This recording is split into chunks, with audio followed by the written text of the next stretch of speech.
Iran में धमाकों की गूंज, पश्चिम एशिया फिर एक बार बारूद के ढेर पर।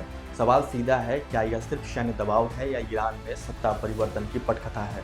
नमस्कार, मैं हूं सुनील मिश्रा और आप देख रहे हैं चौपाल डायरी लाइव। अमेरिका और इजराइल के संयुक्त हमलों ने पूरे क्षेत्र का तापमान बढ़ा दिया है। मीडिया रिपोर्ट्स कहती है कि ईरान के सर्वोच्च नेता अयतुल्ला अली खामनेई के आवास को भी निशाना बनाया गया, जिसमें उनकी मौत हो गई।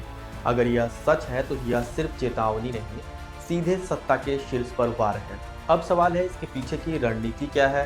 संकेत साफ है, बड़े पैमाने के हमले, कई हफ्तों से क्षेत्र में तैनात अमेरिकी जहाज, सीमित सैनिक मौजूदगी, यह सब बताता है कि वाशिंगटन दबाव को धीरे धीरे बढ़ाने की नीति पर है। शुरुआत में कमांड और कंट्रोल सेंटर यानी सैन्य नियंत्रण के दिमाग पर प्रहार, यह क्लासिक अमेरिकी रणनीति है। लेकिन क्या यह असली लक्ष्य रेजिम चेंज है। राष्ट्रपति डोनाल्ड ट्रंप ने ईरानी जनता से सरकार गिराने की अपील की है। सुनने में बड़ा बयान है, लेकिन जमीन पर हकीकत अलग है। बिना हथियारों की जनता उस शासन को कैसे गिराएगी जिसके पास सैनिक है, अर्धसैनिक बल है और कड़ा नियंत्रण तंत्र है। इतिहास भी चेतावनी देता है। 1990-91 के खाड़ी युद्ध में अमेरिका ने इराकी जनता को विद्रोह के लिए प्रेरित किया था, लेकिन बगदाद पर चढ़ाई नहीं की। नतीजा, भरोसा टूटा। यह याद आज भी उस क्षेत्र में जिंदा है। तो क्या अमेरिका जमीनी सैनिक भेजेगा? संभावना इसकी बहुत कम है। सीमित विशेष बल हो सकता है, लेकिन हजारों सैनिक मुश्किल है। ईरान बड़ा देश है, सेना मजबूत है और जमीनी युद्ध का मतलब भारी जनहानि। खुद ट्रंप बड़े पैमाने के सैन्य हस्तक्षेप से परहेज करते रहे हैं। वे सीमित अराजकता पैदा कर रणनीतिक का फायदा लेने वाले राजनीति करते हैं, लेकिन युद्ध नियंत्रण से बाहर जा सकता है। जोखिम क्या है? पहला, ईरान बड़ा पलटवार करे, यरूशलेम या किसी अमेरिकी ठिकाने पर हमला। दूसरा, अगर शीर्ष नेतृत्व हट भी गया तो उसकी जगह कौन आएगा।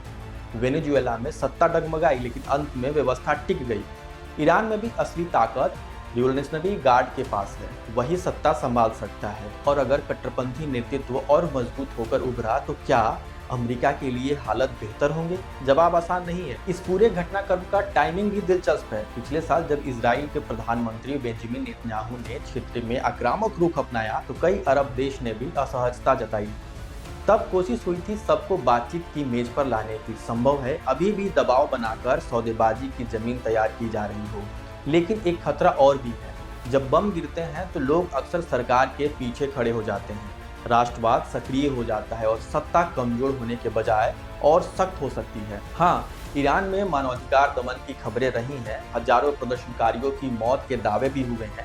यह नैरेटिव है जिसे वाशिंगटन इस्तेमाल कर सकता है। हम जनता के लिए हस्तक्षेप कर रहे हैं, लेकिन हकीकत यह है, बमबारी से शासन कमजोर हो सकता है, पर निहत्ती जनता के बूते सत्ता गिराना बेहद कठिन है। तो फिलहाल तस्वीर यह है, सीमित लेकिन तीखे हमले।